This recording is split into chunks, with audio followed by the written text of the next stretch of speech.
आपसे पूछ रहे हैं, चलो 5 ने अपने स्वार्थ लोभ लालच के लिए प्रचार किया कि बाबा जी बन गए, लेकिन तुमने देखा सच बोला बाल बच्चेदार हो। जब आपको मथुरा में बुलाया गया कि बाबा जी का अंतिम दर्शन कर जाओ, क्या हिंदुस्तान के या नेपाल के किसी प्रेमी ने मथुरा में बाबा जी के शरीर को पूरा खोल के देखा था? नहीं, नहीं, क्या पूरा शरीर किसी को खोल के दिखाया गया? नहीं। तो तुमने कैसे मान लिया? अगर कोई कह दे तुम्हारा पिता मर गया, शरीर न दिखाया जाए, क्या बिना देखे विश्वास करोगे और बिना देखे 13वीं मनाओगे, बाल बढ़वाओगे? और तुमने तो सब पढ़ा, ये तुम्हारे द्वारा सिद्ध कराया उन लोगों ने, अपने अलग खड़े रह गए और तुम्हारे द्वारा 13वीं बनवा के और बाल बढ़वा कर ये सिद्ध करा दिया कि बाबा जी मर गए। ये अपराध तुमने किया है, कलंक तुमने लगाया है और ये पाप का बोझा तुम्हारे सिर पर, ये तुम्हें भोगना पड़ेगा। अभी तुम जानते ही नहीं, जब सब जान जाओगे तो इन पर तुम थूकोगे नहीं। जिनके पीछे दौड़ रहे हो तुम थूकोगे नहीं। अगर ये मैं सारा रात खोल दूं, या ऐसे ऐसे लोग बैठे जिनका हार्ट अटैक हो जाएगा, अपने गुरु का अपमान ये नहीं सह सकते। प्रेमियों, जो इन लोगों ने गुरु को बांधकर जो आश्रम में सजा दी, ये चोर डकैत खतरी को भी सजा नहीं दिया।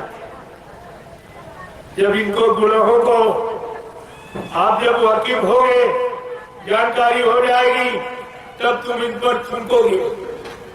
तुम्हारा थूक भी इनके लिए महंगा होगा, क्योंकि आप तक इस सृष्टि में गुरु के साथ अपने लोगों ने ऐसा कभी व्यवहार। ईसा मसीह को सूली पर चढ़ाया था गैरों ने, लेकिन बाबा जी को अपनों ने कह डाला कि मर गए चले गए। तुमने लोगों से पूछा क्या तुमने मथुरा में देखा था? कहा नहीं, देखा नहीं था। तुमने कहा ये बताओ, जब कोई इंसान मरता है गांव घर मोहल्ले में सबने देखा होगा, क्या कोई लाश को कमरे में बंद करके ताला डाल के रखता है? नहीं। ये कभी देखा सुना आपने? अगर ऐसा कोई कहे तो ये प्रशासन तुरंत उसको उठा के जेल में बंद कर कि तुमने जहर दे के मारा या फांसी लगा के कभी तुम लाश को छुपा रहे। ये छिपाने का मतलब क्या था? क्यों छिपाया गया? और तुमने किसी ने कुछ कहा नहीं कि भाई तुमने बुलाया है कि अंतिम दर्शन कर जाओ, तो कम से कम दर्शन तो करा दो गुरु का। इधर नहीं। मैं आपसे यही पूछता हूँ कि जब कोई मरता है क्या शीशे में बंद करके रखा जाए? नहीं। ये भी नाटक आपके साथ मतलब।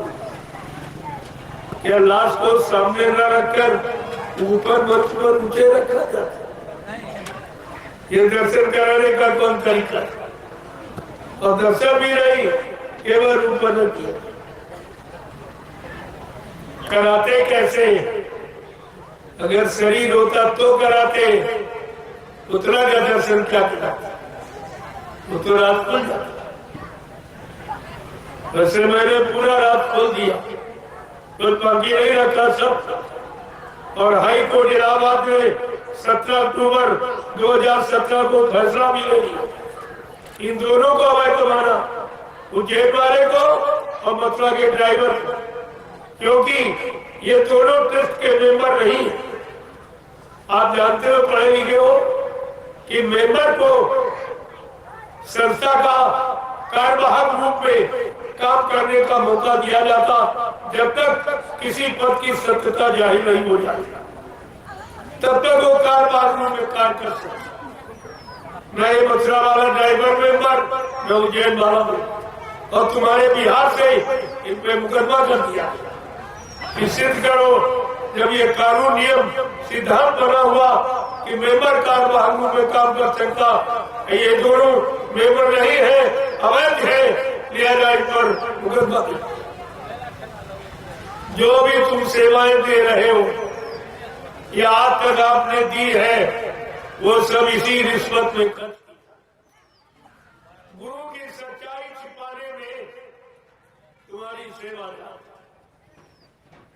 अरे सेवा देने का मैं विरोध नहीं करता हूँ, सेवा अपनी आंख से देख कि हमारी सेवाओं का प्रयोग कहाँ होगा।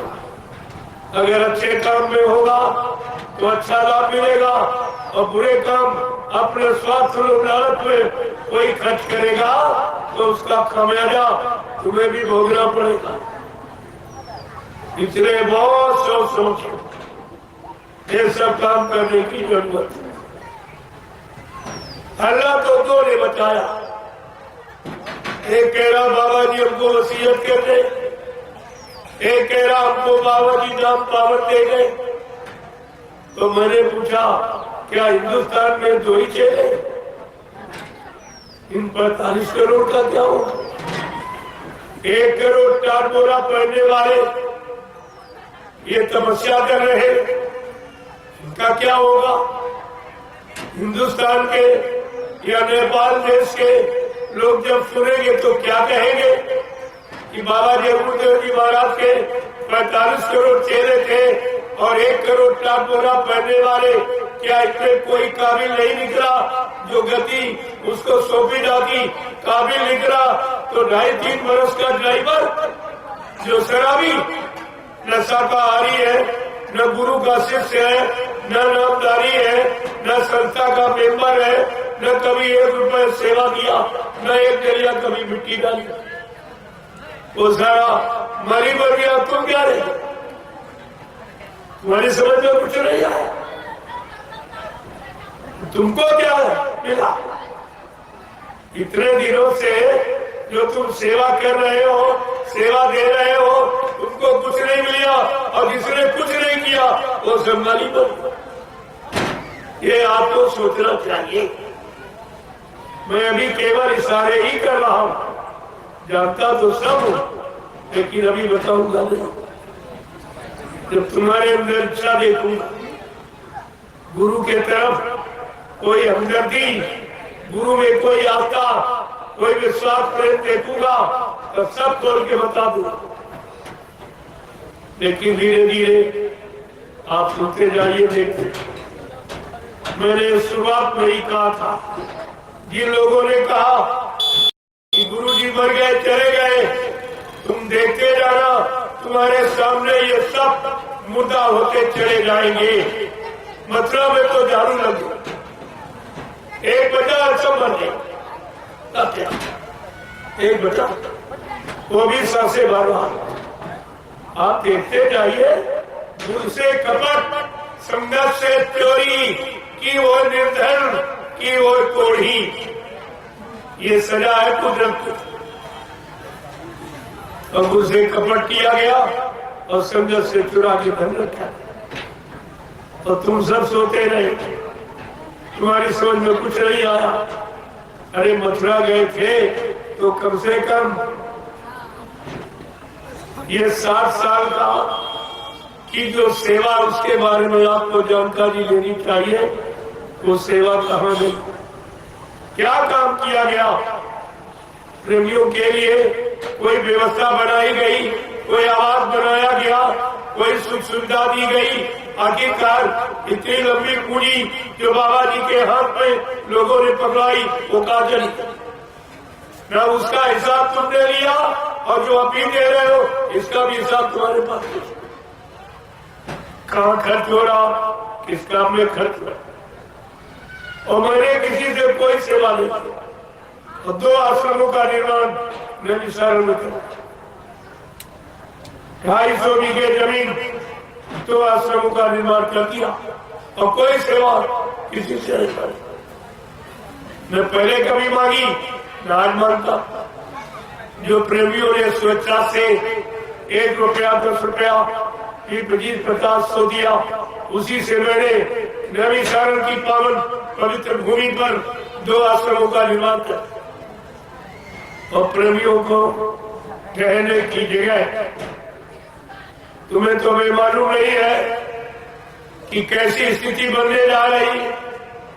कुदरत कितनी जोर से नाराज है, वो क्या करना चाहती है, कितना सफाया हो जाएगा, कैसी भगदड़ बचेगी, इतना ईमान बचेगा। आप भक्के कहाँ जाओगे? एक न एक दिन पछता के तुम सबको नैमिषारण्य की तपोभूमि पर आना ही पड़ेगा। विश्व में कोई ऐसी जगह नहीं जहाँ पर 88,000 ऋषियों ने मिलकर तपस्या किया। इतनी बड़ी संख्या ऋषि मुनियों की। और बाबा जी ने जब 1997 में गुरु पूर्णिमा का कार्यक्रम किया, 10 जुलाई से 23 जुलाई 13 दिन का, तो आखिरी दिन क्या कहा था बाबा जी? बच्चा, ये 88,000 ऋषियों की तपोभूमि है, यहीं से सतयुग के अंकुरन निकलेंगे। मथुरा में कभी नहीं कहा यहाँ से अंकुरन निकलेंगे। एक बात मैं आपसे और पूछूंगा, सत्य बताना, आप बाल बच्चेदार हो, क्या बाबा जी ने बड़े सत्संग में अपने मुख से कभी उज्जैन का नाम लिया? सब बोलो, उज्जैन से तुम्हारा क्या मतलब? कोई मतलब नहीं। मथुरा तो तुम्हारा गुरुद्वारा है, तो वहाँ की बात मान ली जाए, दादा गुरु का मंदिर है, वो तो सब कुछ, लेकिन उज्जैन से तुम्हारा क्या रिश्ता? किसी तरह का कोई जिक्र गुरु ने कभी अपने सत्संग में किया ही नहीं।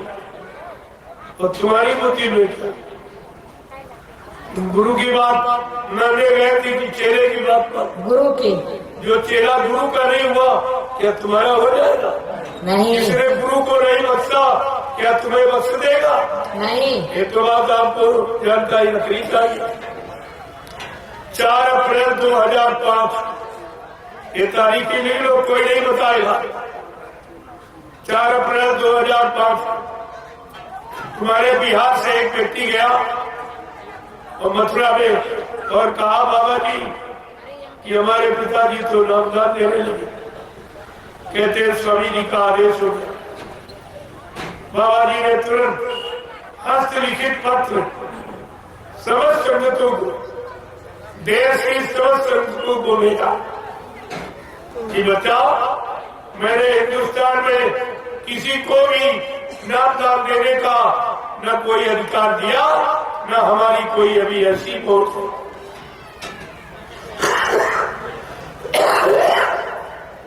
2010 में बाबा जी ने फिर एक आदेश जारी किया। आज तक मैंने जितने आदेश दिए, मैं सारे आदेशों को निरस्त कर रहा हूँ। न मेरे यहाँ कोई अध्यक्ष बनेगा, न मंत्री बनेगा, न वक्ता प्रवक्ता बनेगा। सब लोग सेवादार बनो, भजरा नंदी बनो। परिवर्तन सेवादारों से होगा, भजरा नंदियों से होगा, अध्यक्ष मंत्रियों से, वक्ताओं से, नेताओं से। धार्मिक धरा पर परिवर्तन न कभी हुआ और न कभी होगा। ये सब आपको ध्यान में रखना। ये आदेश कहाँ चले? 2011 में बाबा जी ने फिर पुनः आदेश दिया कि बच्चा, मैंने हिंदुस्तान में किसी को भी नामदान देने का कोई अधिकार नहीं दिया, न हमारी कोई अभी ऐसी मौत, क्योंकि नामदान देने के काबिल अभी कोई नहीं।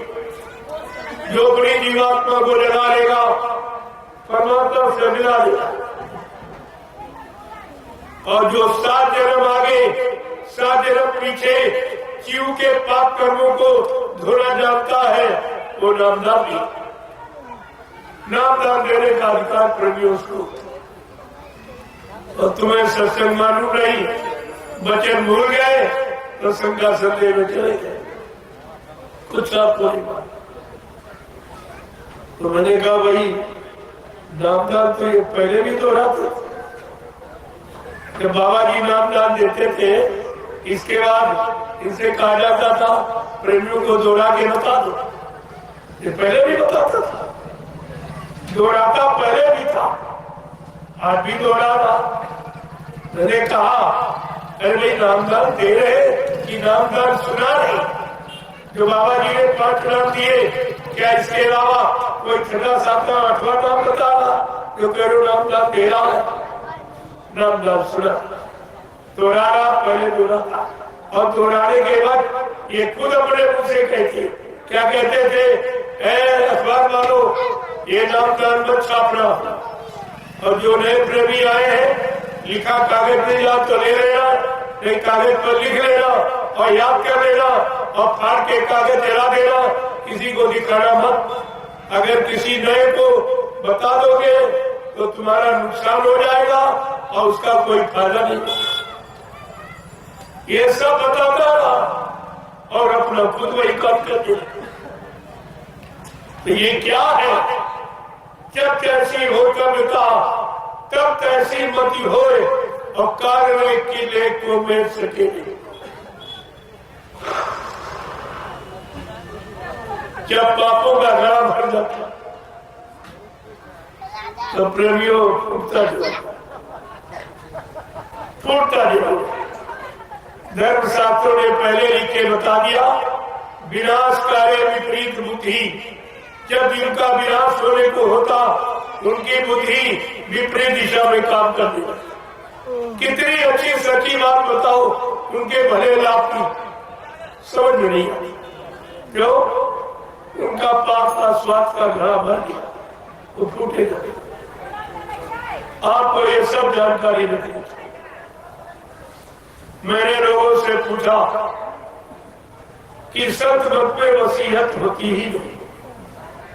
अगर वो मथुरा वाला ड्राइवर कह रहा है तो तुम्हें भी जानकारी रखनी चाहिए कि संत मत में वसीयत नहीं।